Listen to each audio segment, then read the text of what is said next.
The Bullet Club as we know it is dead or in the process of dying. We've now got the Bullet Club OG, complete with the legend that is Tama Tonga, but the group that we're all used to is slowly transitioning into something else. It's probably for the best in the long run though, which is what we're about to discuss, because yes, the Bullet Club is dead. Why? Here's why.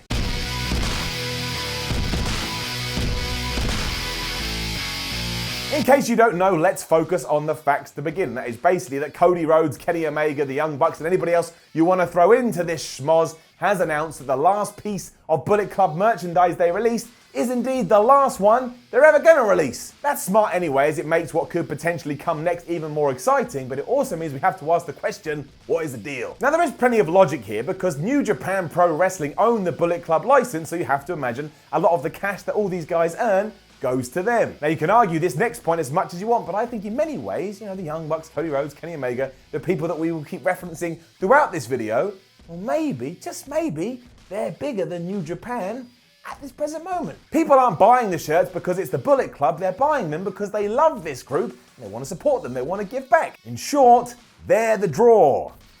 That's me drawing. It's also just the fallout of all the good things coming to the end, and maybe in the air, they can just tell that it's time to shift gears. But it's also why the elite has become front and center, and that speaks volumes within itself, and again, asks the question and gets us all going about what's going to happen when we get to 2019 and contracts come up and people make some pretty big decisions. Also the name of their successful YouTube show, if you don't know. This is without a doubt the most successful independent wrestlers in the world deciding to bet on themselves. This seems to have been proven even further when Matt and Nick Jackson did tweet out that they will not be a part of the NJPW Tag Team Tournament for two reasons. One, New Japan aren't paying them enough, and I'm sure that was said tongue-in-cheek, but also, it's just not worth them being away from their families for 4 weeks, and that would be the fallout from it. Given that the pair have always been pretty civil when it did come to that promotion, it certainly made me raise an eyebrow and go, I wonder what's going on here then. So what now? It seems to stand to reason that something new is coming, or at least something more exciting is on the way, and that will probably see the former Bullet Club not be as associated with the East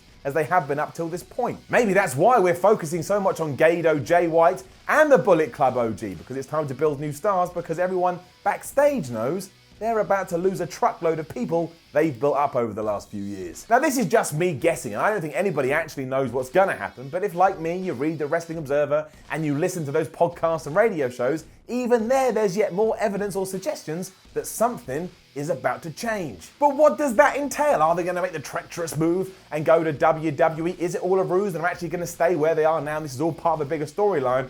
Or do we have the huge news of, you've seen the rumors, you've heard the murmurings, JR, Jim Ross and some big money backer are going to come together, they're going to make a brand new promotion to compete, and on the head of that, on top of that, well, it would be Chris Jericho, but it would be the Young Bucks, but it would be Cody Rhodes, and it would be Kenny Omega, and all these other people. We keep gathering more information too when we start looking at the Jericho Cruise, because on that damn ship, Cody Rhodes came out and said, look, I'm going to do everything in my power to make sure we make All In 2 a giant success. And to make something a giant success, you've got to put it on in the first place. And don't forget, Ring of Honor did help a lot with that, so maybe this is them wanting to try and do it completely by themselves. Or maybe not, maybe Ring of Honor are involved, but the tea leaves are saying something different. And we get even more when we head to social media, because mere hours before I recorded this video, Hangman Page put out a tweet that said, look, I don't want to be associated with the Bullet Club anymore. I love the memories, I love everything that happened, but from this day on, no more. No more, we split up, like a girlfriend and boyfriend going their separate ways.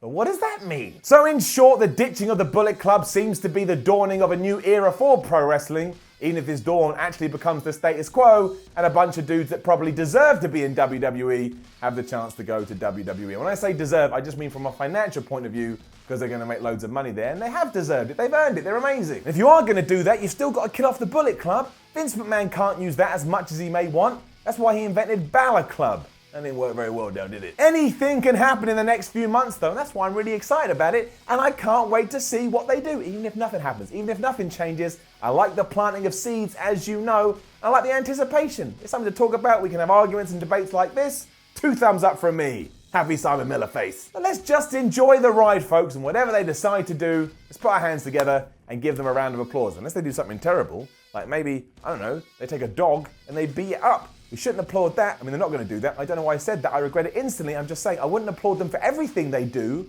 just things within the bubble of professional wrestling. Now, don't forget to leave a comment below and let us know what you think about all of this. Like, share, and subscribe. Head over to WhatCulture.com and read yourself some articles. There's definitely stuff about this up there. And follow WhatCulture on Twitter at WhatCulture WWE. My name is Simon from WhatCulture. Thank you very much for watching the Why series, and I hope to see you soon. Come back, say hello, say goodbye, say how are you, say whatever you want. It's always a pleasure to see your beautiful faces.